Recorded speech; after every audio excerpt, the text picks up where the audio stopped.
헤이.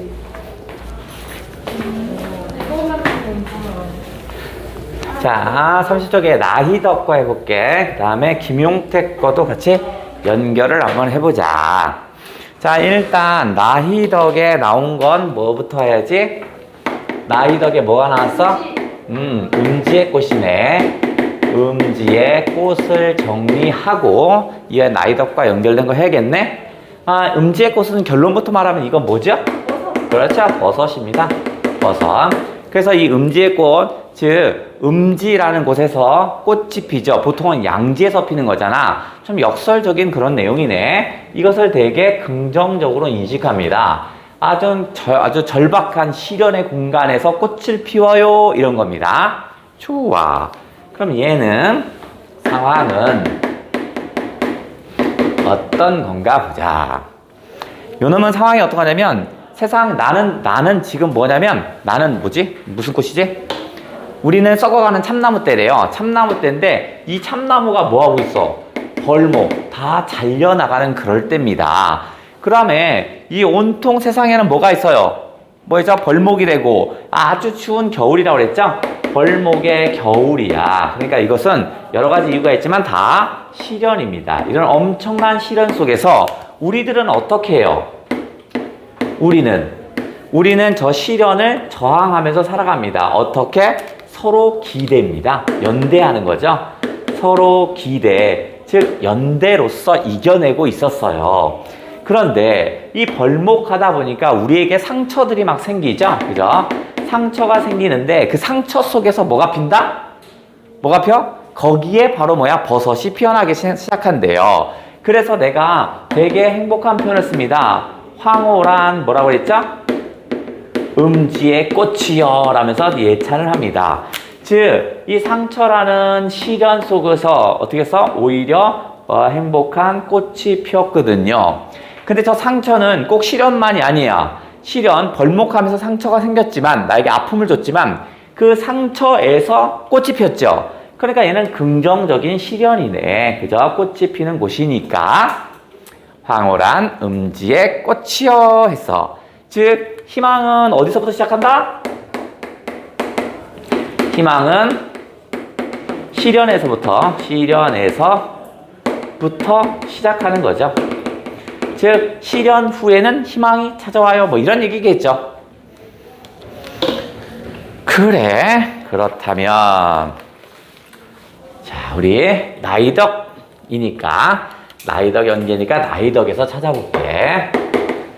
자, 나희덕 작품에서 찾을 건데, 자, 요 놈은 우리 작가 연계를 하고 주제 연계를 한번 해볼게요. 주제에서 뭐가 있었냐면, 이 시가 뭔지 맞춰봐.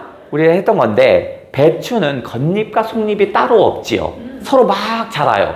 막 자라다 하나가 선택하죠. 내가 겉잎이 되어줄게. 서로 희생을 하잖아. 그러면 벌레들이 나를 겉잎을 막 먹죠. 그 순간 어떻게 써? 속에선 단단히 차오르잖아. 그래서 희생과 배려의 중요성을 알렸던 시가 뭐지?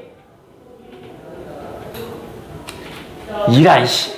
김선호가 썼던 빌려줄 몸 한 채잖아. 자, 그 내용과 비슷한 나희덕 작품을 한번 해볼게. 배추 얘기가 나오는 놈을 해보자고요.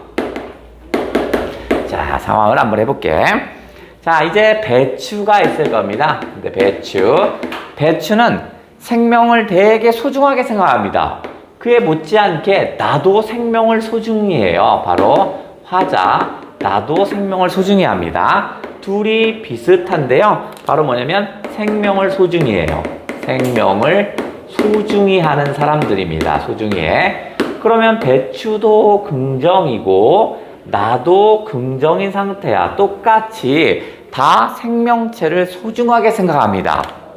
자, 배추의 적이라고 하면 배추벌레는 배추를 먹고 사는 놈이니까 적일 거 아니냐. 그런데 배추는요, 배추벌레도 생명체이기 때문에 자신의 몸을 내어줍니다. 오, 대단하네. 걔도 살아야 하니까. 바로 배추벌레에게 몸을 내줍니다. 그래서 배추벌레가 나의 겉잎을 먹으면서 자랍니다. 그러면 어떻게 써? 배추벌레가 나의 겉잎을 자라면 그러면 이게 일종의 조건 이런 거 아닙니다. 너 그거 먹고 있어. 나 잘할 테니까. 이거 아니야. 너는 먹을 만큼 먹어라. 그 다음에 나는 어떻게 써? 나의 모습을 키워가겠대요. 그래서 뭐라고 하냐면 조건이 없어요. 순결한, 그 다음에 아주 뭐 순수한, 뭐 다 좋습니다. 순수한, 그 다음 뭐라고 할까? 속이 차오릅니다. 속이 차오르고 있어요. 그러니까 배추가 자기가 자신도 살아가면서 어떻게 해서 배추벌레와 공존하고 있는 겁니다. 왜냐면 생명은 소중한 거거든요. 그럼 나도 어떠냐? 나도 그래요. 나도 농사를 지을 때 농약을 쓰지 않아요. 농약을 쓰지 않습니다. 농약을 쓰면 배추 농사 풍년이겠지 배추벌레라는 게 있을 수가 없어요. 근데 나는 농약을 쓰지 않아요. 배추벌레도 생명이거든요. 소중하게 생각합니다. 그리고 나서 어떻게 써요? 농약을 쓰지 않으니까 배추가 어떻게 써? 겉잎과 속잎이 나오면 배추는 이렇게 벌어지기 시작합니다. 이렇게 벌어질 거 아니냐? 이렇게 막 겉잎이 나고 하는 게 벌어지잖아. 그럼 어떻게 해서 이게 땅에 다 버리면 썩잖아. 그래서 배추 농사할 때 어떻게 하냐면 이것을 이렇게 묶어줘요. 이렇게 묶어줘요. 그래야 벌어진 게 이렇게 모일 거 아니야. 근데 어떤 사람은 어떻게 묶냐면 이걸 이렇게 꼭 묶어요. 이렇게 꼭. 그럼 어떻게 돼? 나는 그렇게 묶지 않아요. 이렇게 묶는 순간 어떻게 돼요? 안에 있던 배추벌레가 바깥으로 못 나가지요. 그래서 나는 배추벌레 나가라고 꼭 도면이지 않고 이렇게만 해줍니다. 왜냐면 배추벌레가 또 나가야 하니까. 즉 배추벌레가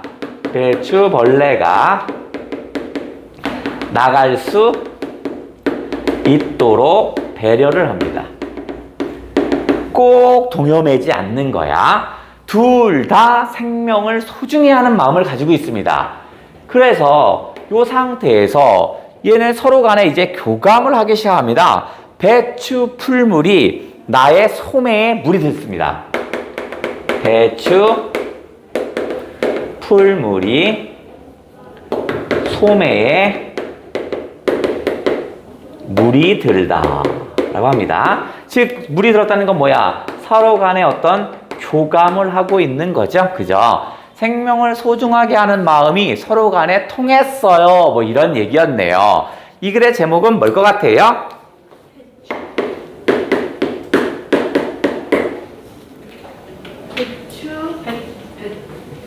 배추의 마음. 오. 자, 얘는 배추의 마음이었어요. 배추의 마음. 좋았어.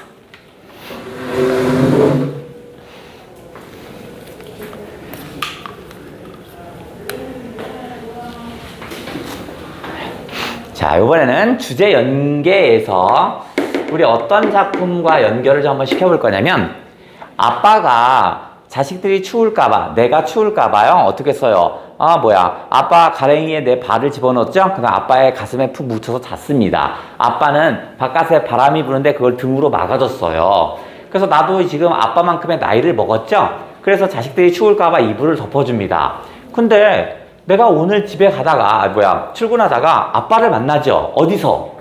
한강에서 만납니다. 그죠? 한강에서 아빠가 뭐가 됐어? 그렇죠. 결빙의 아버지였어요. 그죠? 얼음이 있어야 밑에가 어떻게 해서 물살이 흘러갈 수 있겠지. 즉 아버지의 사랑과 연결된 작품을 한번 해보자고요. 나희덕입니다. 자, 아버지와 또는 부모가 자식에게 한없이 헌신하고 배려하는 이런 걸 한번 찾아볼게요.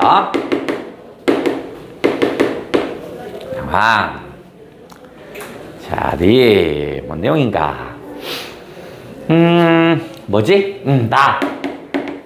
나가 있고요. 나의 사랑이 있습니다. 나의 사랑이 있어. 나는 결론부터 얘기하면 내가 누구냐면 흙입니다. 내가 흙이고 나의 사랑은 누구겠어요? 나의 사랑은 흙이 사랑할 수 있는 건 누구지? 식물 중에 뿌리입니다. 뿌리. 식물이 사랑하는 건 뿌리겠죠. 자, 그래서 나는 나의 사랑에게 모든 걸 다 줍니다. 헌신합니다. 헌신해 싹 줘버려요. 그 다음에 희생합니다. 그럼 어떻게 희생하는지 한번 볼게. 나라는 사람은요, 흙은요, 나는 양분을 가지고 있을 거 아니야? 착한 그릇이 됩니다. 저 뿌리에게. 그렇죠? 우리가 태어났을 때 엄마가 어떻게 써요? 엄마가 품어서 키우죠? 젖도 먹이고 품어서 키우잖아. 그때 엄마의 모든 양분을 어떻게 써? 자식에게 건네주죠? 흙도 마찬가지입니다. 착한 그릇이 돼서 뿌리가 잘 자랄 수 있도록 해요. 거기에는 뭐가 있어? 양분이 가득해요. 그래서 어떻게 해서 뿌리가 자랄 때까지 모든 것을 헌신하고 희생합니다. 그래서 그 양분을 모두 빨아먹어요. 누가? 뿌리가. 그러면 나는 뭐만 남아요? 흙은 껍데기만 남는 거야. 그죠? 빈 그릇. 껍데기가 남으니까 이게 뭐야? 이제 빈 그릇이 되겠지. 그런데 이 빈 그릇이 된다고 해서 이 흙이 죽어버리냐? 그렇지 않아. 다시 이 흙은 어떻게 써? 연한 흙이 됩니다. 연한 흙이 되어요. 그리고 나서 어떻게 써? 다시 착한 그루가 돼서 다시 양분을 모아서 자식에게 주죠. 한없이 희생하고 헌신하고 있는 부모의 마음을 담은 놈이겠구나. 이 글의 제목은 뭘까요? 착한 그릇. 제목은 뭘까요?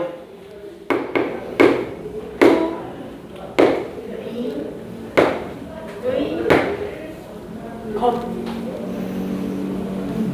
뿌리에게. 뿌리에게.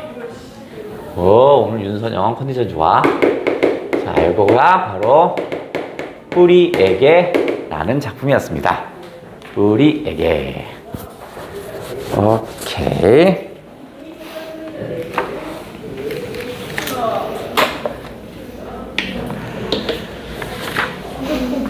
뭐라고요? 뭐지? 뭐라는 거야?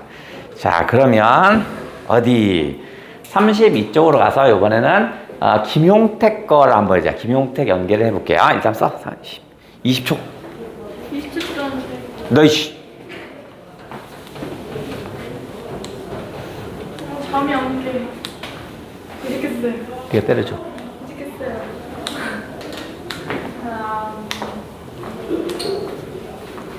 너 자면 이거 떨어뜨려. 좀 깨지 않다. 새로운 욕조 있어. 자, 이번엔 김용택 거로 가보자. 나이더 지우고 김용택 지우고 가보자. 자, 거기 김용택 하면 일단 김용택에 나온 거 수특에서 한번 찾아야겠죠. 자, 수특에서는 김용택에 뭐가 나왔죠? 그리운 그 사람이 나왔어요. 그죠?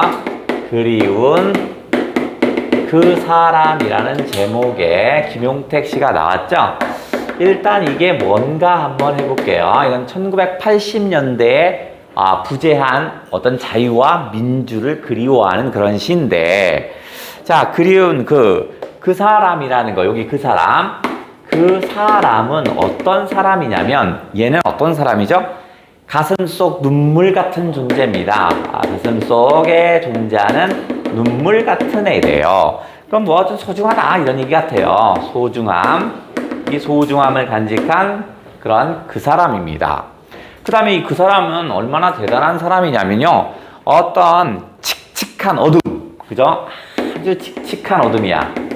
칙칙한 어둠이라던가, 그 다음에 또 하나 저문 들길, 해가 저물어지는 들길, 해가 없어지는 거야. 저문 들길이니까 칙칙한 어둠, 저문 들길은 모두 다 부정이겠지. 이런 것들을 이런 것들을 찢고 찢어버릴 수 있는 애입니다. 그러니까 그 사람은 되게 훌륭한 사람이죠. 찢고 어떻게 태어나요? 꽃처럼 피어날 사람이다. 꽃처럼 태어납니다.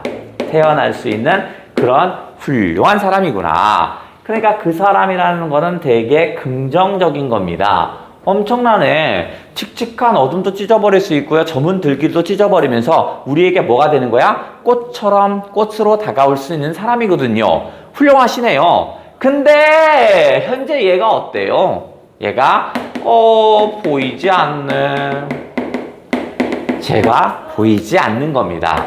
1980년대를 살아가는 자유, 민주 뭐 이런 것들인데 이게 지금 안 보여요. 부정이네. 어떡해! 그래서 내가 어떻게 이것을 찾으려고 합니다. 안 보이니까 껌껌해서 안 보이나? 칙칙한 어둠이 너무 심한가? 그래서 어떻게 해서 들불을 놓아요.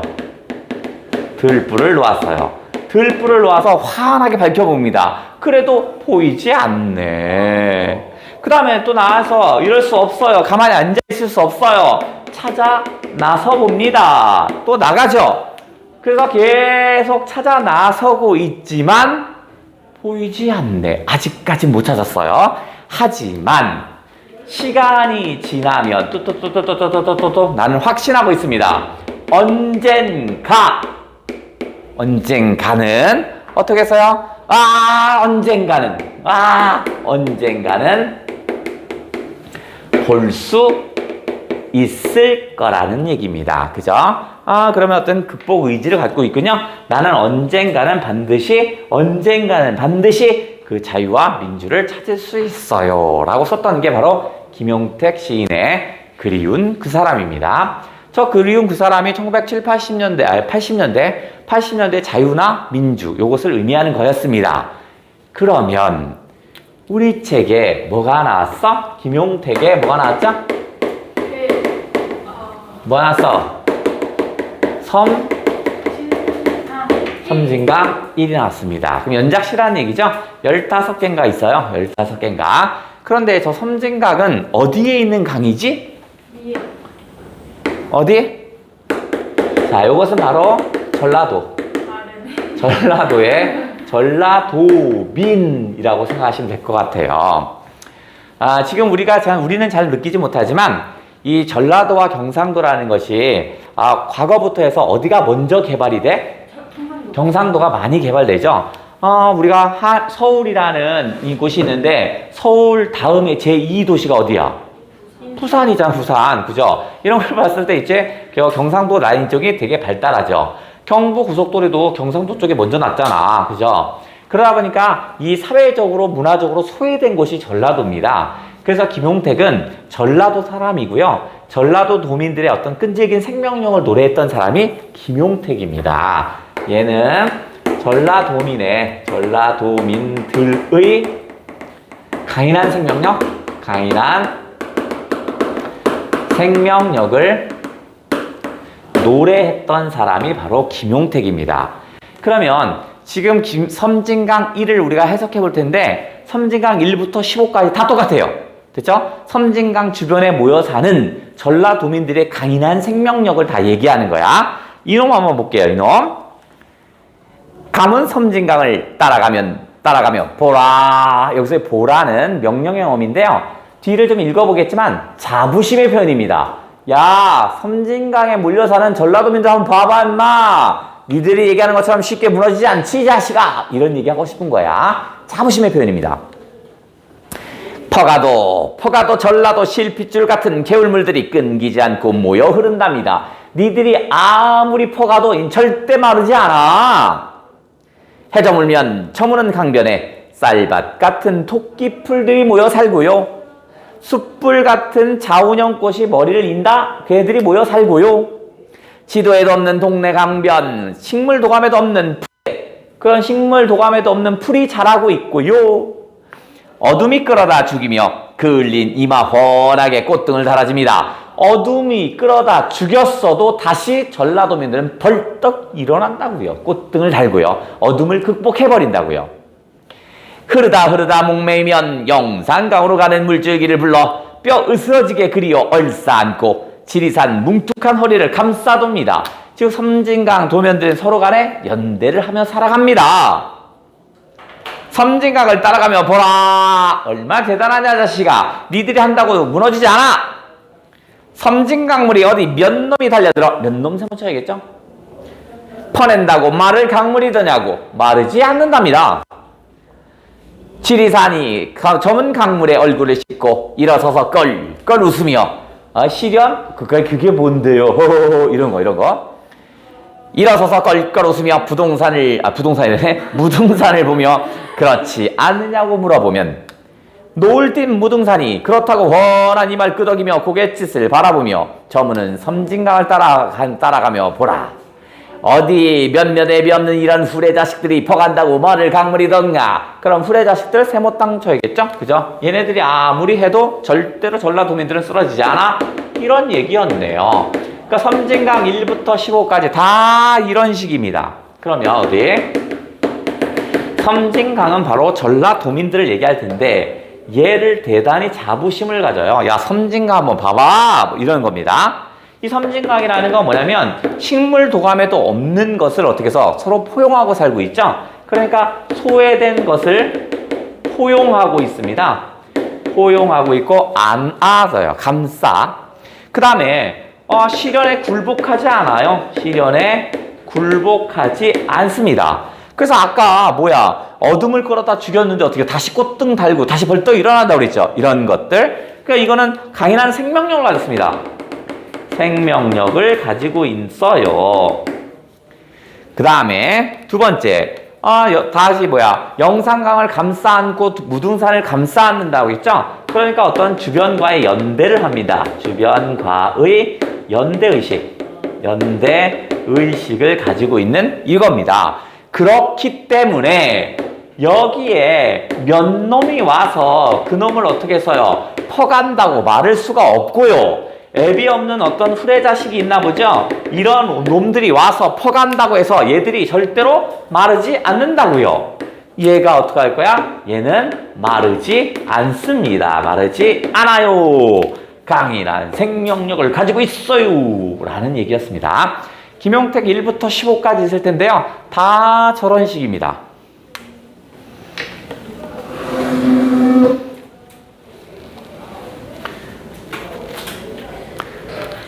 그래, 김용택 이런 게 있구나 라고 보시면 되겠고요.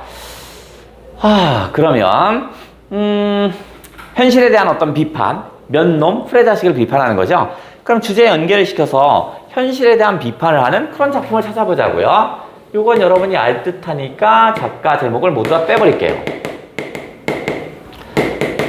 역설적인 시입니다. 역설적인 시야. 자, 우리가 무언가를 얻어야 돼요. 1970년대에 우리가 얻고자 하는 게 있어요. 그러면 얻고자 하면 바로 얻을 수 있냐? 그건 아니야. 내가 가지고 있던 걸 줘야 얻을 수 있어요. 즉, 잃는 것이 있어야 뭐가 생기죠?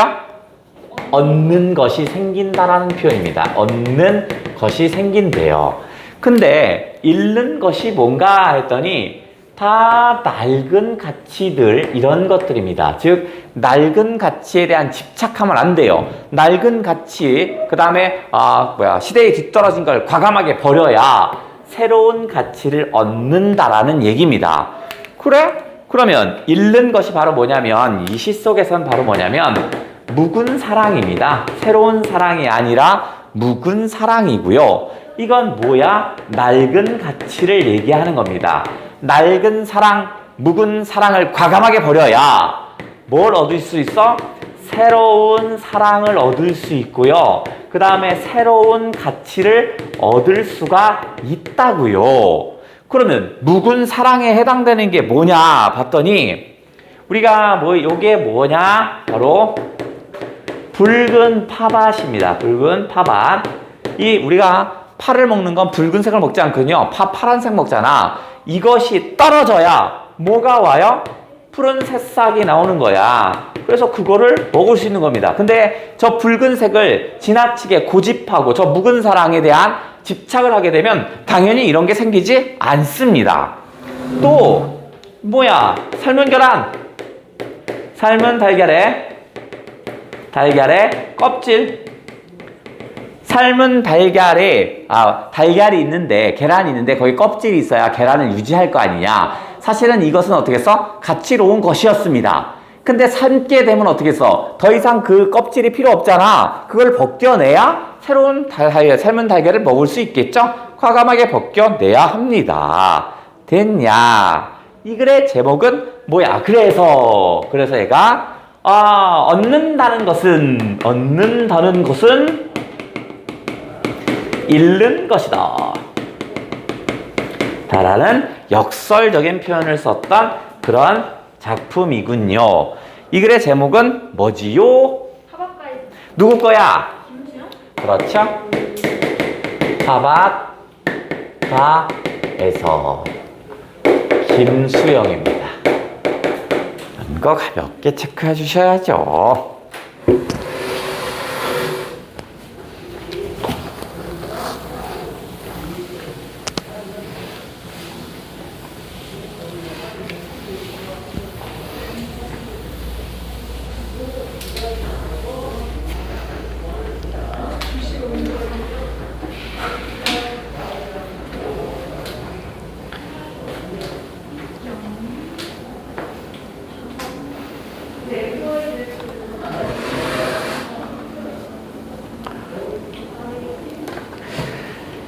자, 그 다음에 이제 대용사 주제가 유사한 것도 찾아볼게요. 김용택의 그리운 그 사람은 1980년대의 자유와 민주를 그리워했던 거잖아.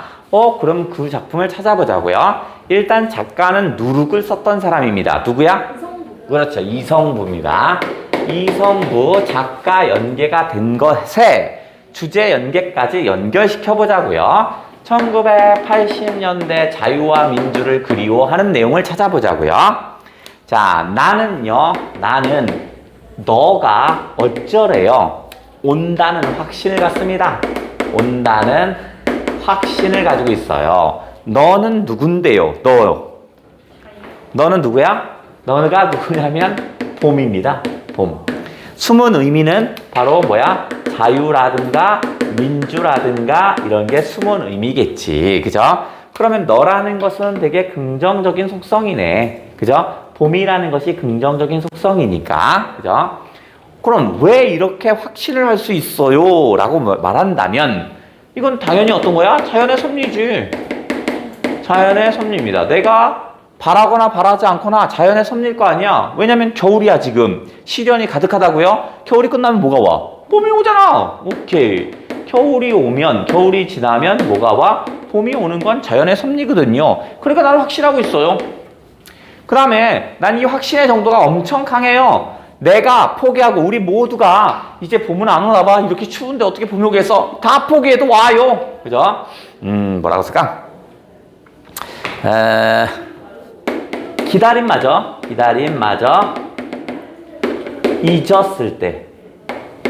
잊었을 때도 온다.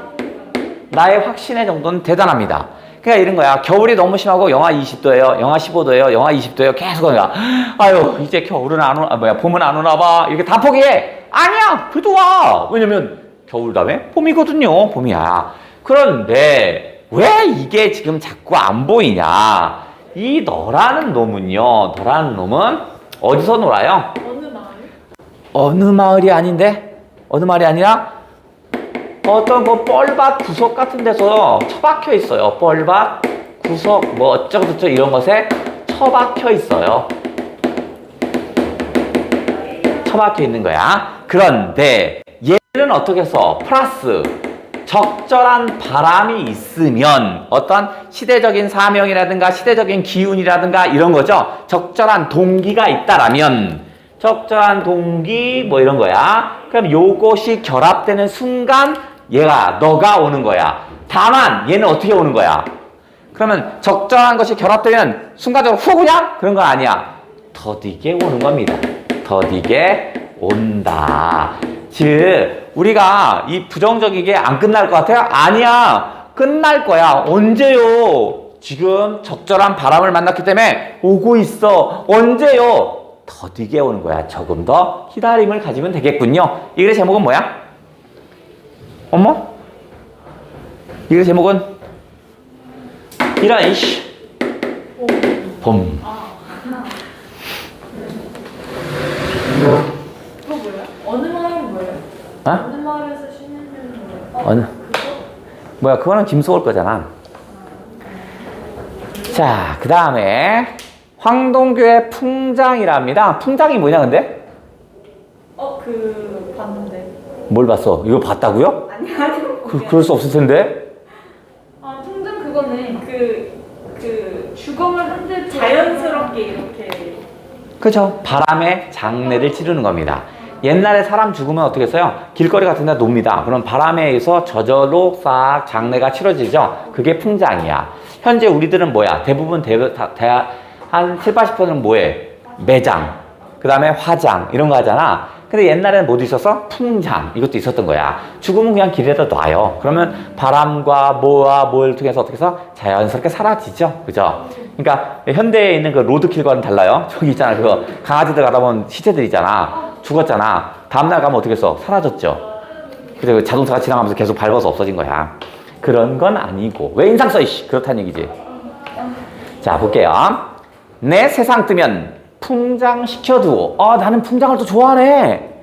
섭섭치 않게 옷은 입은 채로 전자시계는 가는 채로 손목에 달아놓고 아주 춥지는 않게 가죽 가방에 넣어 전세 택시에 싣고 군산에 가서 검색이 심하면 곰소찜에 가서 통통 배운 교시로 거기에 검색이 심하다 뭐 이런 거 있었죠? 이런 걸 봐서 군부 독재 시절이군요. 이런 군부 독재 시절에 뭘 원하는 거야? 자유로움을 원하는 거네. 그러면 지금 묶인 게 뭐냐면 김용택의 그리운 그 사람이 80년대 자유와 민주를 원하는 거잖아. 얘도 그겁니다. 가방 속에서 다리를 오므리고 그러나 편안히 누워있다가 선유도 지나 무인도를 지나 통통 소리 지나 배가 육지에 허리를 대는 기척에 잠시 정신을 잃고 덜컹 하면서 정신을 잃은 거야. 가방도 벗기우고 옷도 벗기우고 이게 뭐야? 풍장되는 과정이겠죠. 무인도의 늦가을 차가운 햇빛 속에 구두와 양말도 벗기우고 손목시계가 부서진답니다. 아까 손목시계 찾고 갔다고 그랬잖아. 그러니까 속세의 모든 것을 버리는 겁니다. 남몰래 시간을 떨어뜨리고 바람 속에 익은 붉은 열매에서 툭툭 튕기는 씨들을 무연히 안 보이듯 바라보며 살을 말리게 해다오. 어금니에 박혀 녹쓰는 백금 조각도 바람 속에 빛나게 해주오. 바람 이불처럼 덮고 화장도 해탈도 없이 이불 여미듯 바람 여미고 마지막으로 몸의 피가 다 마를 때까지 바람과 놀게 해다오. 결국 얘는 뭐냐면 풍장을 원하는 거였고요. 자유로움을 원하는 뭐 그런 내용이었네요. 이거는 아니었고 뒤쪽에서